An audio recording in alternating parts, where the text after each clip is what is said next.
Hello, and welcome to the South Coast Artists Index, where artists, performers, and writers, as well as curators, directors, and supporters, anyone with ties to the creative community, drops by to introduce themselves to you. We'll talk about their beginnings, their vision, their passion, and so much more. The South Coast Artists Index podcast is brought to you in part by Heavenly Spirits, who invites you to celebrate the art of life and creative communities everywhere. Hi, this is Ron Fortier with another episode of the South Coast Artist Index. And, as per usual, I wonder if I could get a quarter every time I said that. How much would I have made? Our guest is going to introduce themselves, spell their names, and we're going to take it from there. So, guest? Hi, my name is Margaret, technically, Margaret, but I go by Peggy, Peggy, Call-Conley. That's Call-Conley.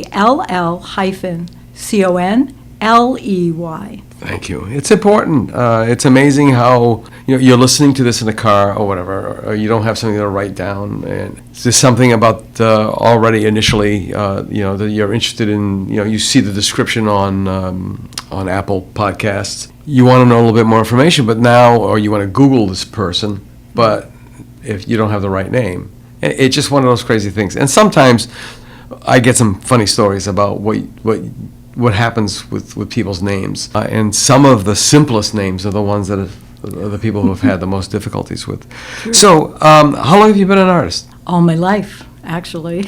Well, if you were from Maine, they'd say not yet. Yeah? Yeah. I can remember back as early as 4 years old being an artist. So, yeah, always creative and art. So, what triggered you at 4 years old? At 4 years old, I remember going to the store, probably was a Woolworths, with my mother, and we were in the sewing department, and she bought oilcloth, which was that vinyl covering that people used for the headboards of beds. They would, form with the hobnails. Yes. Yeah. And she bought a white cloth for me, an oilcloth that she put on the table for me to finger paint on. So we went to the other store and got the finger paints. And I could just sit at the table, and I remember just going over and over painting. And then we could wash it off and wipe it and start all over again. And oilcloth, too, is something that was so practical. I can't remember the last time I saw any. And people also would refer to oilcloth in some cases as for the floor. And there was linoleum, which was actually a brand name, not a specific name. But yeah, that was a great idea on your mom's part, because instead of getting on you for not getting it, going off the edges or whatever. Exactly. Do you remember? Now you were 4 years old. What was your experience like when you went into school? I was just so ready. Ready for school. I had practiced coloring with my mother. She taught me how to shade in my coloring books. So I could take my crayons and press darker, press harder, and get a darker. So I stayed in the lines, of course. She was good. She was self-taught. She could draw figures. She could illustrate. She could have been a fashion illustrator. She just had a knack and a talent for drawing figures, and she would sit at the table and I would watch her endlessly drawing, and she told me it was important for me to think about going to college, where she didn't have that opportunity due to lack of money. She planted that seed very early in saying, you can do this. So perhaps in a sense, voyeuristic, to live her life through you, or to, again, as you said, to give you the opportunities that she didn't have. Right. Yeah. And being a female, I think that was the other thing that she mentioned. Being a female in a family of 5, there was no room for her, to do that. But she pretty much was, I want you to do this. Yeah. You should. I couldn't, but you should. Yeah, I understand. My mother was a fado singer in the Portuguese community, and a club singer, and the American, the regular community sang the standards and such. And art is a struggle. It always is. To hone your craft, to gain audience attention, and get a little bit of validation and praise. So it's a constant thing. So your experiences in school, with having had your mom with this talent and this patience and this devotion to you, how did that go? School was a great experience for me. Early on, all my teachers loved that I could draw and paint and do things. So I could decorate the room. I could do school play backgrounds. I could decorate when I was older for the school dances. I was always on the decorating committee, things, make posters for whatever, everything. So, yeah, they really liked that. I took piano lessons. I was surrounded by music. We all sang. My father used to have us sing. We did a lot of singing in the house. I was the oldest of 5, so at holidays we sang songs. And my grandfather used to take us to a place in Boston on Huntington Avenue. I was born in Boston, so I was still living in the city. And we would go to these strawberry festivals, and it was right next to Jordan Hall. So we're on Huntington Avenue, and we're driving in the car, and I'm looking around, and there are people in the streets, people hanging out the windows, there's music, people singing. It looked really lively. And I remember saying to my grandfather, "Who are all these people?" And he said, "Those are the beatniks." And right then and there, I think I might have been, I don't know, now I'm probably 8 years old, and I was like, I want to be one of those. I really wanted, this life of music and art. I just thought, wow, that looks like fun. So early on, I decided that. In 4th grade, I loved my art teacher. She came once a month because she taught the whole town, and she floated into our class. And I couldn't wait for that visit. Like, the art teacher would come in, and she was like Eleanor Roosevelt. She looked like her, she sounded like her. She wore scarves, she had wonderful perfume, and it was just like the best time. It's like, she's coming. And she loved everything that I did. So I always had positive experiences. Even going into junior high, I learned a lot. All my science fair projects were great because I could illustrate things and draw well. My book covers for my reports, Abraham Lincoln, I would get extra points for the artwork that I included. When I was a junior in high school, I was selected by my high school art teacher to go to the Saturday morning classes at the Museum of Fine Arts and attend the museum school. I think we went for a whole year. So my junior year, I took the bus. I was living in Middleborough at the time. That was my country life. After I had my city life, until the age of 10, we moved to the country. And I would take the bus to Boston. I knew my way around. I knew the subway system and that. So as a junior, I traveled alone and went every Saturday. And it was just the best thing. It was such a punch in the arm that I needed to build some confidence, because I really was thinking about going to college, and I wanted to get there, and I learned more. It was like an advanced program, so that was great fun. Yeah, I have good memories of my summer at the MFA. I applied there, and I was accepted into the summer program for some sort of a vetting or whatever. It was something that they did, which is kind of interesting because instead of sight unseen, they got to see how you worked and all. And one of the fondest memories of going to the MFA was the Yellow Submarine sandwich shops.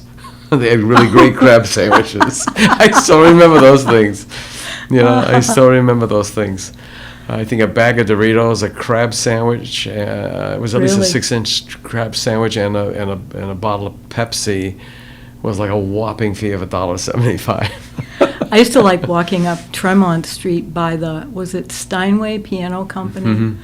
And I would stand in front of the window and stare at those pianos and think, oh, I would love to have one of those. So once you graduated from high school, how did you decide, or where did you decide that you would like to go for further education or training, as some people like to call it? I applied for Mass College of Art. That was my first choice. I wanted to live in Boston and be going like back Dobie Gillis. Have my little beret on my head and go back to the city life. And I was put on a wait list. I was really disappointed. Plus, Mass College of Art was geared for teachers. So they had the teacher program for art teaching educators art. Program, but I applied to SMU as, something else, just in case. I was accepted to, it was SMTI at the time. It goes back that far. So that was early in the art program. That was 1968. Mm-hmm. I entered in the fall of... I think the program at that time was just about a year old. There was no art ed program. So my class was the first class to graduate in art education. And the program started when we were sophomores. No, was Peter London already there? Not yet. We had a man, Bob Landis from Attleboro, who came in ahead of Peter, and he got us started. And he was very good, because it was the Attleboro school program that had this wonderful science, nature, art integrated program. And he started us off on that track. Then Peter came. Peter was my supervisor when I did my student teaching. And that was such a gift. And we had Dante and Peter. Dante Vino. Yes, Yeah. exactly. So we had the program. And so we had our regular freshman foundation down on Purchase Street. Great old building. That was where we with started. Tonieri was there, Ed Tonieri. Herb Cummings. Herb Cummings was there. Willoughby. Willoughby was already there. Willoughby Okay. was my drawing instructor. Yeah. Herb was our figure drawing Right. instructor. All four of those. Tonieri all taught was our us. painter. Yeah, Yeah. we overlapped. We had Tonieri for both and Herb for both. Yeah. We had George Meller for sculpture. George, I wish he was still around so I could apologize to him. He was tough. Well, He was good. We learned a lot yeah, from yeah, him. and it wasn't Yeah. until, oh my God, 30-something years later Yeah. when I cracked open, I just didn't get him. He Yeah. was so sophisticated, and I certainly Yeah. was not. Yeah, Yeah. exactly. Yeah.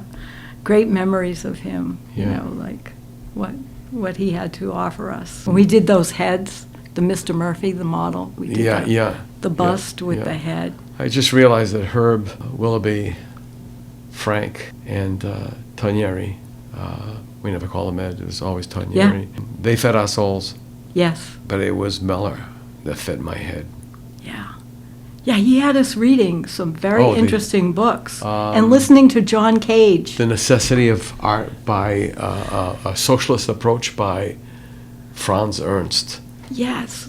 I've read that book so many times, it's held together. And there was something by Marcuse, Branco. Yeah, the sculptor, yeah. They were just like Yeah. He was way super ahead of us. sophisticated. Way ahead of Yeah, us. Yeah.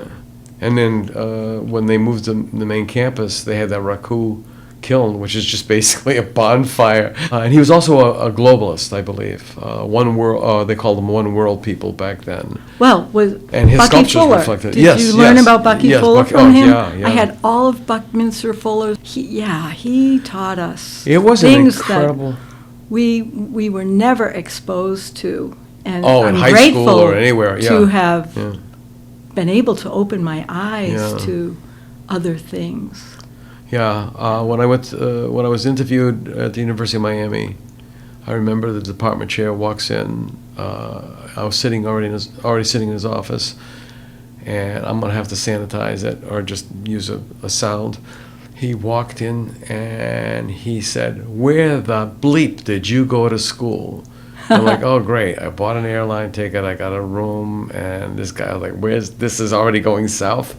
And I Yeah. was just like kind of stunned by what he said. He said, "I have never seen a portfolio like yours." And then it was my friend Larry that got me in. He was a year after Lorenzo Andrade. He was a Peter Pan. Well, I guess technically it wasn't a Peter Pan. They've been separating immigrants from their children for a long time. He was a Cuban refugee. And he was absolutely astounded by our training and that legacy. I know a lot of Swain people who feel gut shot of what happened with Swain in '89, I think it was. And I could always understand that because I could never wrap my head around what we called Group 6, I think it was, which is the CVPA. It was a hole in the ground when we left campus. There wasn't even a college of art. It was just an art department. And I could always, empathize of that feeling displaced.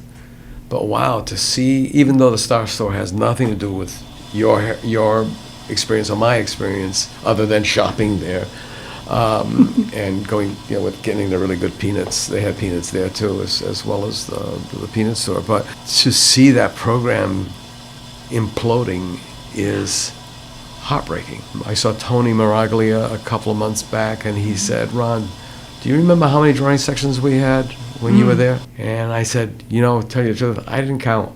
I didn't care. As long as I had my sections. We had 11. He says, they're down to 2. And that SMTI, SMU hand, there's no other way to describe it. There is this, I don't want to call it a style. There's this thing, there's this touch, So you were there for the full 4 years. You went in 68, you said? I entered in 68 for 68, the foundation. okay, so it came out in 72. And then I became an art education major, which Right. meant we had to, as teachers in training for art, we had to learn everything, and we could choose a concentration.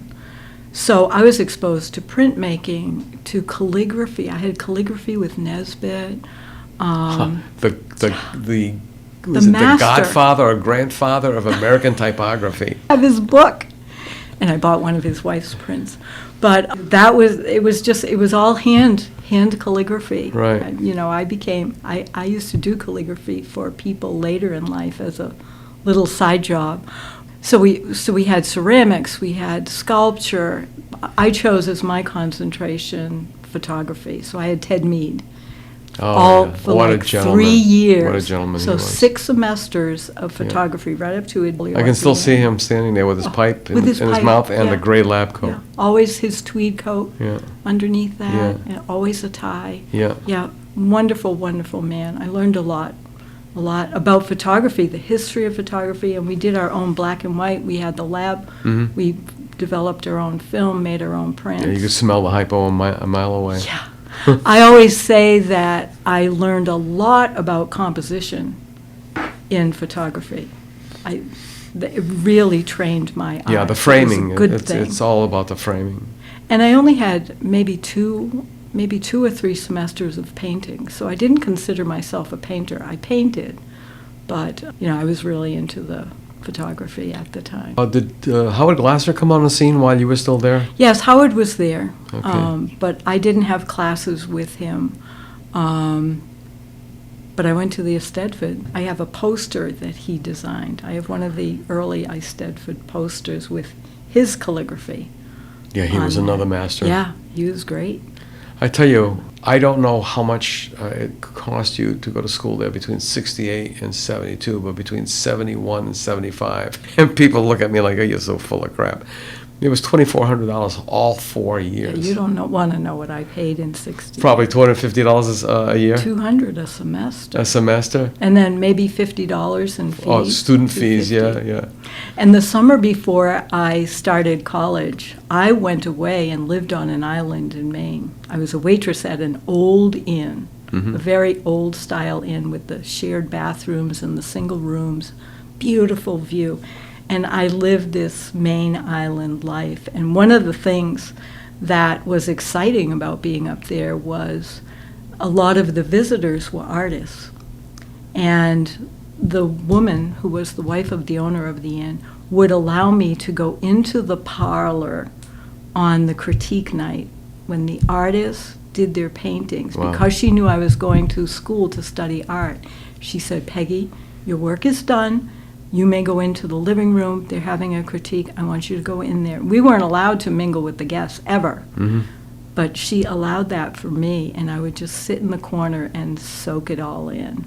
Yeah. Like these real, live, living artists Yeah. talking about their work. And some of them gave me paintings. So Wow, that that's was a good preparation for entering as a freshman, boosting my confidence of like, yeah. I'm going to be part of this world, when I finish. Yeah, there just is something definitely delicious. There's no other way to describe it. And I think, unfortunately, along with all the other ills of a first world country, and with the advent of screens, and it's never the tool's fault, it's the user's fault. I mean, it just evolves. And then just this attack on culture. And depending on your political leanings, an attack on And even the word has a double meaning, elitism. You know, if you know something, you're an elitist. But I had an uncle who was very hungry for art and culture all the time, and it was because of him that I became an artist. But, you know, looking back and thinking back, I mean, talking about beatniks, we had John Nagy as a television instructor. Remember him? We had I had one of his sets, the charcoal set that I got my for mom bought me Christmas. one. Yeah, John Nagy. Yeah. I was thinking Maholi Naji. No, that was another Mellor book, I think. I think it might have been. Something Yeah, like- he and rolled with a Maholi library Naji. and a half. Let me Yeah. tell you. Yeah. Yeah, he was something else. So now the riots of 60, was it 60? No, it wasn't 68, was it? No, no, no. 69. So it must be So I 69. commuted my first year. I was working at the Gulf Hill. Yeah, I think I was still in high school. They may have started the end of 68. Right. Because I remember staying overnight in the lounges one night. So there were speakers, a lot of them professors, sociology professors and political science. So, yeah, that was the beginning of that time. And then I think my sophomore year was very interruptive. A lot of marching, a lot of rallies, protests. You know, there was the issue with the president of the college at the time. Driscoll. Joe Driscoll, Yeah. chanting. I mean, it was just loud, noisy, raucous, Yes. making our feelings known about war, about women's rights, about population explosion. I mean, Oh, like you name it. We had it. every cause had created a pause in the campus. There was the student senate, the president of the student senate slapped Driscoll across. I can show you the spot. There was Group 1 building on that. What side was that? The south entrance, I think it was, that opens into the quad. Yeah, and it was bizarre. It was such a bizarre. It was wonderful and bizarre, and then there was that huge kerfuffle with one of the illustration designer back then. They called the it flag. the VD. I didn't even get to finish that. You remember I'm that? sorry. Yeah. For some reason, it was called referred to as the Mark Twain flag.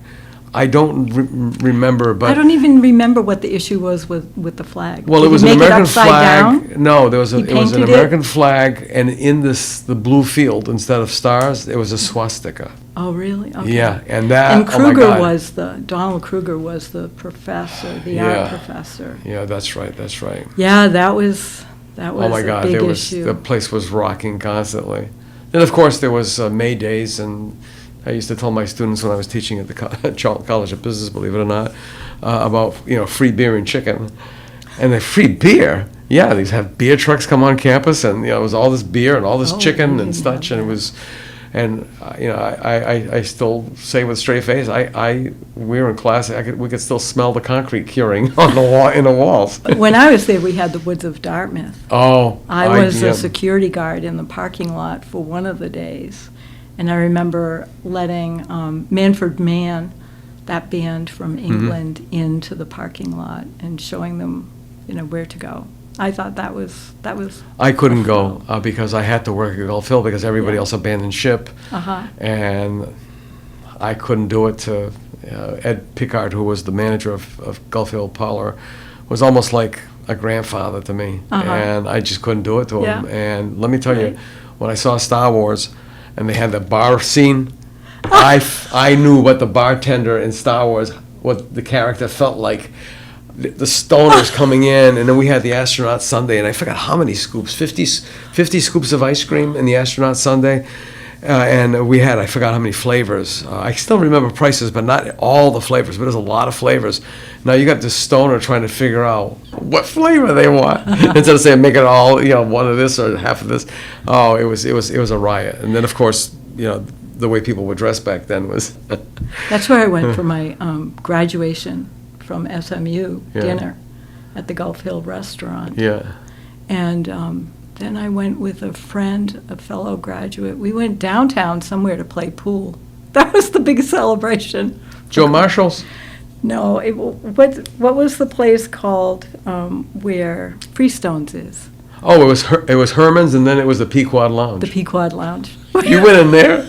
They had women in cages, didn't you? Like, Oh, I saw pickled eggs on the bar. yeah, all the bars had pickled floating eggs. around Yeah, in big yeah, jars. yeah. But Yeah. Yeah. Now back to the riots, which there's no other way to describe them. I mean, that's what they call them. They call them the West End riots. They call them the Kempton Street those riots. riots. Yeah. Now, were you involved in we discussed about the mural Yeah. with Yeah. Carolyn DeLuey, Yeah. who is now Carolyn. Oh my God. Wallaga. Wallaga. Yeah, I Yeah. was gonna say her Yeah. husband was a city planner. But when I became a junior in college, Mm-hmm. I settled down. I mean, our unrest on campus was done, and I had to get serious because I was going into teaching. So it was like, get to work, get busy. So I did, and I got a work-study job at Model Cities. So I was there before Carolyn arrived, and then she came we were both interns. She came from Swain. And at the time, I was living on South 6th Street, and I had an apartment there. And there was the summer of the riot, so it must have been 71. We had curfews and all of that. Two things happened. I was in the old office for Model Cities, which is diagonally across from where Freestones is now. And I had just finished making a balsa wood model for a project down in the South End where Route 18 is. I had to take a building block. Okay, Model Cities. Yeah. Okay, so They the had- Rodman House was between Carter's Close and Freestones, and they pulled that house out and put it on the corner, the southeast corner of William Street. I don't remember what was there before. Yeah, it was And a then there was the building. Kerwin Garage across the street. There was the Custom House and the Kerwin Street garage. This which was the building that was directly across the street from the visitor center for the National Park now. So Yeah, that that- building. But that- that building is newer because the original one that we were in burnt during the riot. Okay, all right. So my model burnt. Right. We didn't have a Ooh. place to go to work. And then Model Cities moved up to Pleasant Street. That's where I So, remember them. Yeah, they were on the second floor, but the first building was down by Freestones on Right. Cobblestone Street. So, Oh, on Dover Street. no, right on William. Was it on William? Because that's a Kushner and William, and then Freestones had bought the property next door where they had chowders, etc. And then that little alleyway where there was a glass blowing operation at one point in time. But anyway, so I have spoken with Jay Avila from Spinner Magazine Yeah. about trying to find, because you and Carolyn may have been, if not one, I mean, and you know, it's all very loose, but one of the first, if not the first, muralists in the city. And then what's also very, very intriguing is when you consider the subject matter, when you consider the circumstance, two white women in the middle of this, it's a really, really intriguing story. 19 years old. Right. We were juniors in college, and Did you deal with the Panthers directly? we had The Black we had Panthers? to survey the whole neighborhood. Mhm. We were accustomed to, when there were projects about to take place and surveys were done, so we had to canvass the neighborhood. And part of our canvassing the neighborhood to see what they wanted, what, could we do this project? Was it feasible? Would they object to it? And that. So we interviewed and surveyed people. We had to go into the Panther building that was on the Which was corner next of door Kempton. to it was a grocery store. It was a storefront, A variety yeah. store, yeah, Yeah, yeah. it was right on the corner. And I think diagonally across from that was the Angela Davis mural, eventually, when the murals were painted. We did not paint, unfortunately, but we understood all the reasons why we could not paint. Somebody was hired, so the project did get accepted, and there was lots of discussion. I don't think that we Do you even remember who the attended. artist was? I think it was Eddie Cabral.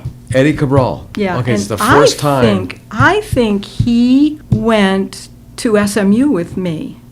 I'm not 100% sure, but I think he started with me as a freshman.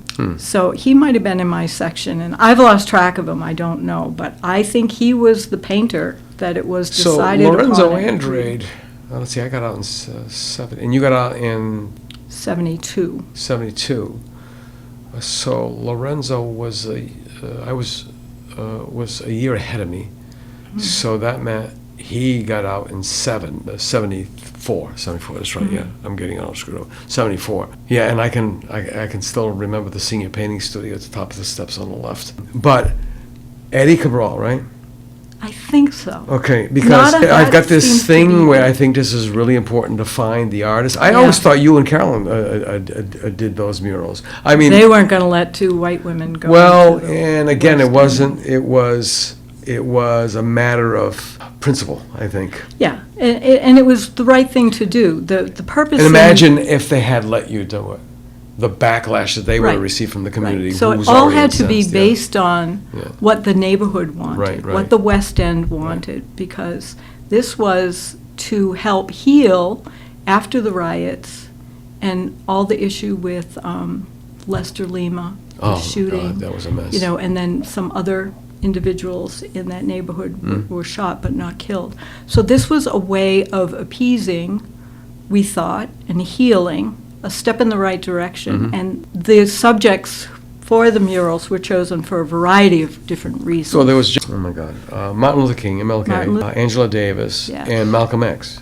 Malcolm X, there was somebody else. Well, there was? Okay, I only I saw think this there three. were And how about big were these, 4 by or the way? 5. While I'm, They were on the sides of abandoned buildings. So Okay. they were buildings that were... so they weren't all uniform in size? Some were larger, some were No, smaller? but they were fairly large, like a whole wall. Or like a A 4 by whole 8 sheet of side. plywood kind of thing? No, No, a wall A of wall? a building.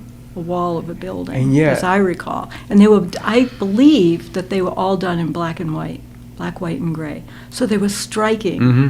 You know, they were Is it- well done. Do you know if They were Eddie Cabral's gorgeous. still alive? I don't. And I don't. I- I don't think I've even tried to look him up. And Jay at Spinner has looked up and down and backwards hasn't- for no that. picture. And then he told me a story that, and this is kind of a sad thing, the photographers, and many great ones that they had at, Mill Silver Yes. Run, Rollo and such, if they shot 100 frames of film and only 1 or 2 of them were published, for example, Mm-hmm. the 98 were destroyed. Oh. The unused ones were destroyed. They weren't allowed to retain them.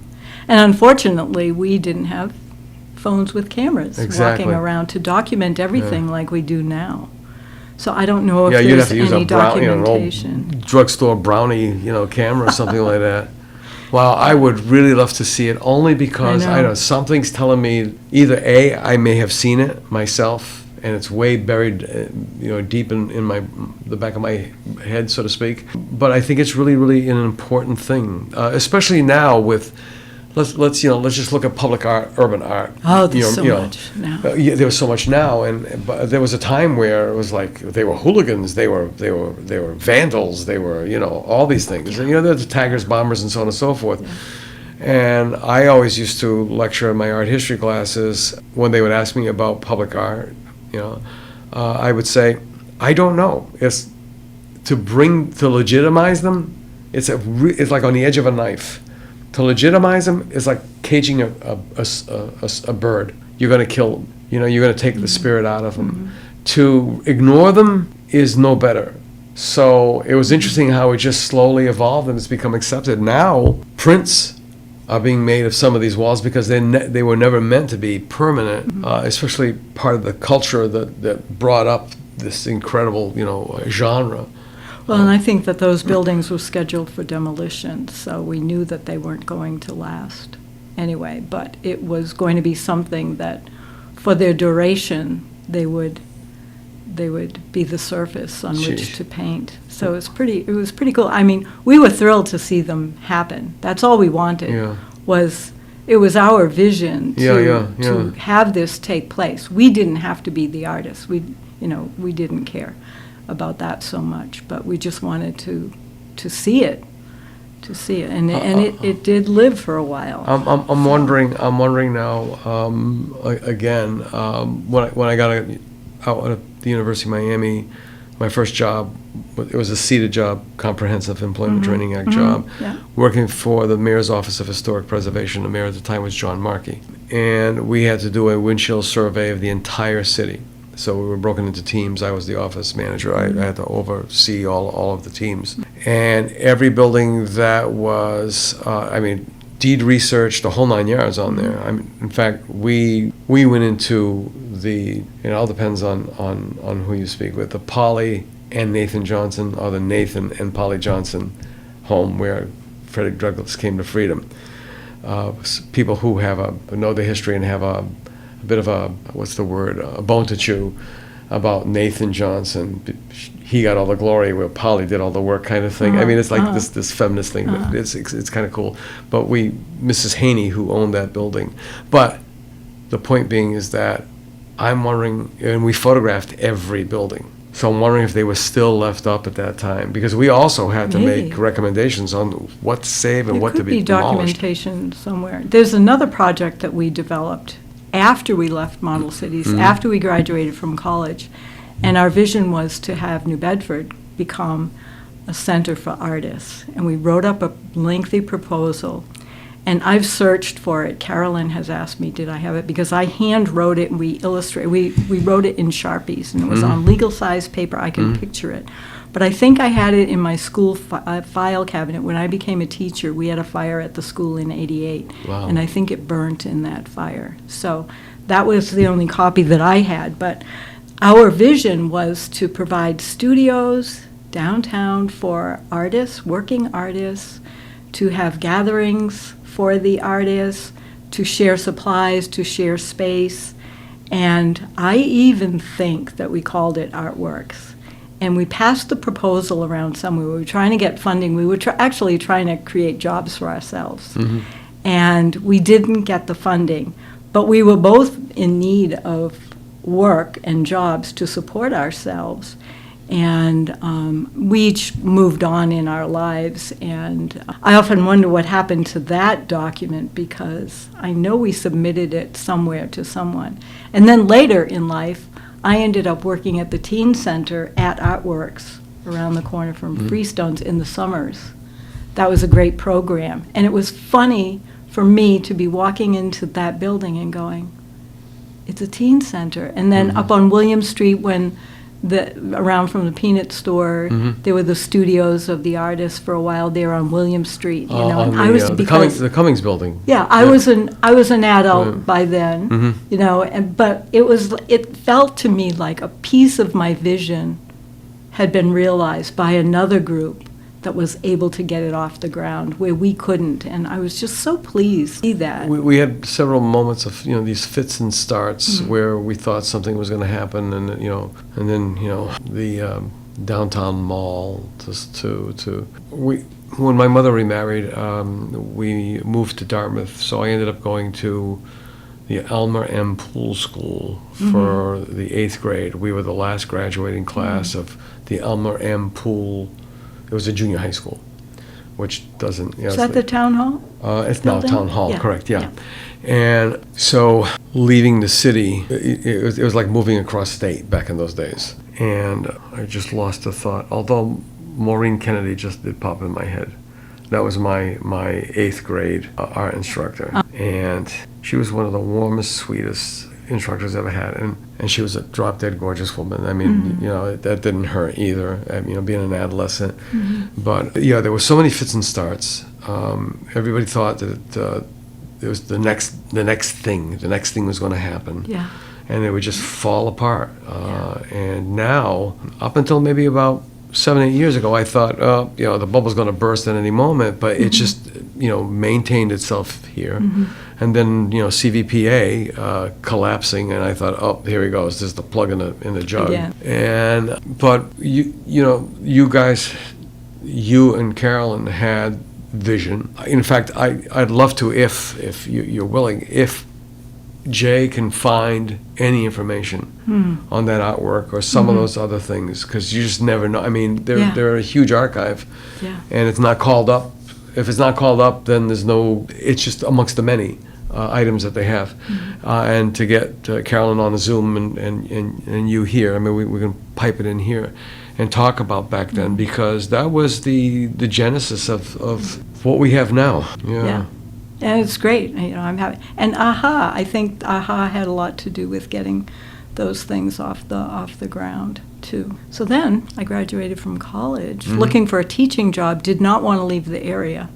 So it was really hard finding a teaching job. I waitressed. I got a job at Swiss Art Corporation. Oh, part I remember of Swiss Brittany Art. Printing and Yeah, Dyeing yeah. in the art. That was one of my father's accounts. In the art Yeah. room, yeah. Yeah. So I did that. I did that for a while. Learned about textile design and patterns. I've talked to a lot. Did you work with Freddie Roth as well at Roth Tech? No, but a roommate of mine did. Yeah. She worked for Roth Textile, and then she came over to Swiss Art later, and we worked together.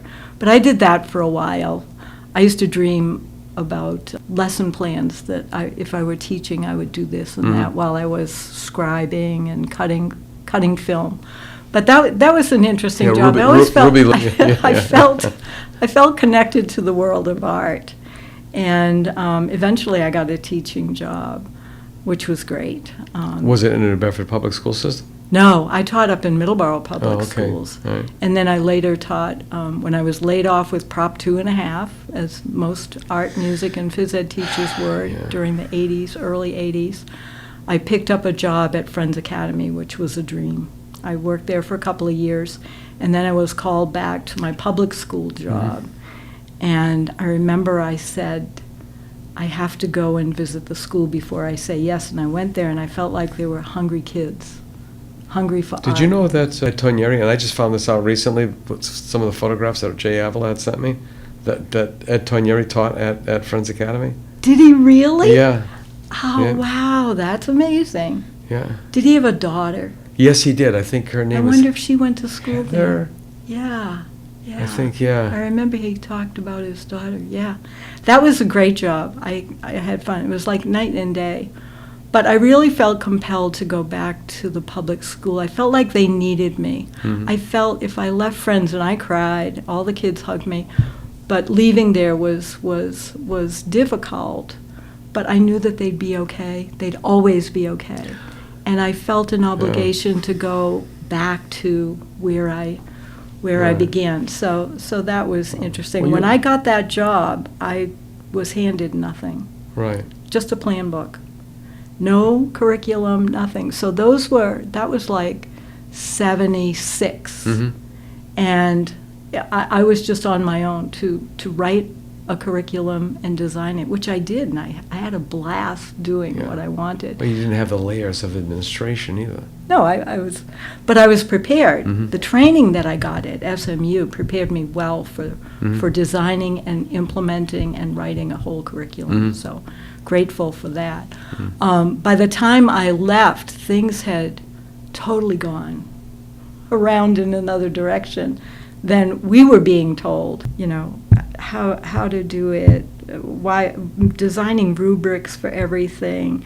Everybody had to be on the same page. It kind of eliminated expression in that. So I had trouble, but I was close to retirement, so the timing is good. You were there for the advent of the itinerant art teacher as well. I was working for Ray Basalen at New Bedford Public Schools, and that was horrible. It was absolutely horrible. I don't know why there's such a war on art and culture, but that's why it's so great to see AHA and to see all the New Bedford Whaling Museum has totally, to use the metaphor or analogy, turned the ship around. I mean, it's not the same place that you went for your 4th grade field trip, Yes.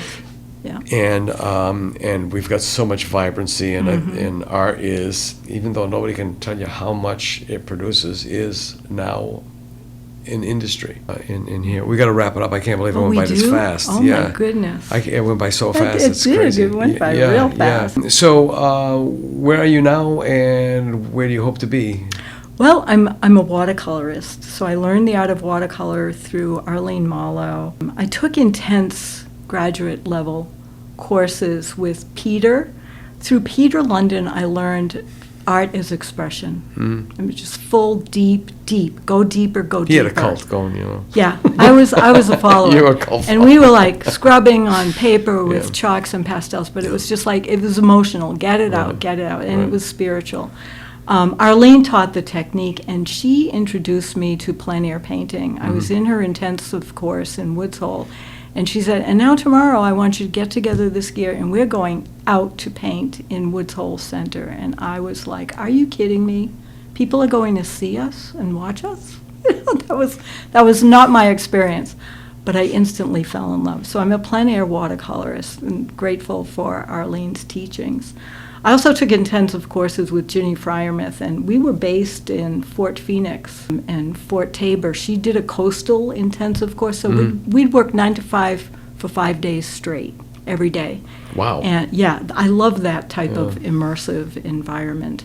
And I had such an aha moment in her class because I was painting the cannons, and I know you love Fort Phoenix, and I love to follow what you're doing there because you're at the same place, but it's always a different perspective, different point of view, and I just think that's very cool. But I was painting realistically. I am a realist painter, and painting cannons and painting people on a beach and painting the beautiful rocks. And then we went to the harbor for a day. And then we were on the Ernestina for a day. And then we were at Fort Tabor for a day. And when I was at the Ernestina, I was taking photographs, and under the deep, dark, danky pilings next to the boat, there's this little green plant growing. And I'm like, is that amazing? It's growing out of the darkness.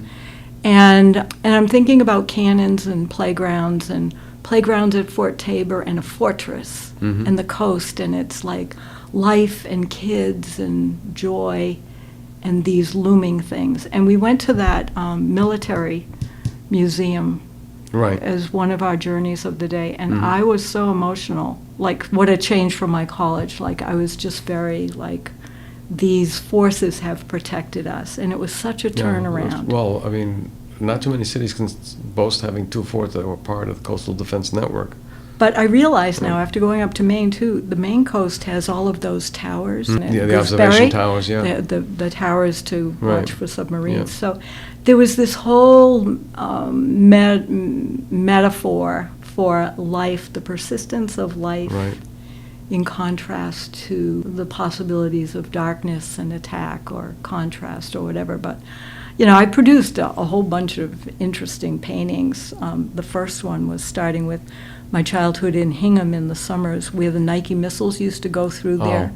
So we'd get up in the morning in our bathing suits, we'd be on the beach, we'd be outside, and these missiles would go up and down, and that was a little scary to be 5 years old and they had them in Swansea Seekonk too as well. I believe my ex-deceased father-in-law, who was with the CIA, was somehow affiliated with that program because of the stories in the family about these guys who would just show up and they would always be whispering and it was just there's a vibe that they had. But there was a lot of this. Unbelievable. So two things, if I can. Sure. So where I'm at now is I paint my environment. I'm a realist. I don't think it's sappy. I think it shows my journey. I go from protests in college kind of life, the noise, and life is happy. I'm content. I live in a beautiful environment. I'm into the nature, and that's what I paint. I'm about the time and the place. My painting nowadays bring me to the present, the presence of my life, of like things are settled. The storms are over. And I think that my paintings reflect that sort of serene, the stillness, tranquil, and I just love the reality of that. I used to paint abstractly in my younger years, out of my head, whatever was hanging around out there. But now I paint what I see, what I enjoy, and I think it just says to me where I've come, how I've developed, where I've arrived at a point in my life of, this sort of solitude, quietude, enjoying what nature has, to be able to be a plein air painter and stand in the presence of these, I think, magnificent settings. The water, the rocks, the waves, the grass blowing, the marshes. We definitely do live in a beautiful place. Here we are, and I feel like that I'm here. Yeah. I'm here doing this now, and my next projects will probably be, I have 2 trips planned. They're not solid yet, but one is to visit Prince Edward Island, where my ancestors are from, and paint there, and then to go to Ireland. And then possibly Germany would be the third location. But I want to be in the presence of those lands and the beauty of those places, and do some painting there to just sort of tie it all together. Roots. It makes a huge difference. Yeah. It makes a huge, huge difference. Well, folks, we have to wrap this up. And if you've just joined us, we've been speaking with Peggy Call-Conley, and it's been a pleasant conversation. And my brain is like going on overtime because there's so much more to talk about and so much more to ask. It's been a pleasure. Thank you, Ron. Oh, welcome. Thank you. And I think we ought to see if we can get a hold of Carolyn and see if we can cook that up, because I think that's a very important part of history. Yeah. We need that. We need that, especially now. I'd enjoy that. Yeah. So with that in mind, folks, thanks so much for joining us. You've been listening to the South Coast Artist Index podcast. I'm your host, Ron Fortier, and remember, be good to yourself and kind to other people. Bye-bye. We'll see you next week for another episode of the South Coast Artist Index podcast. To learn more about the South Coast Artist Index, visit theartistindex.com. Find us on Facebook, Instagram, and YouTube.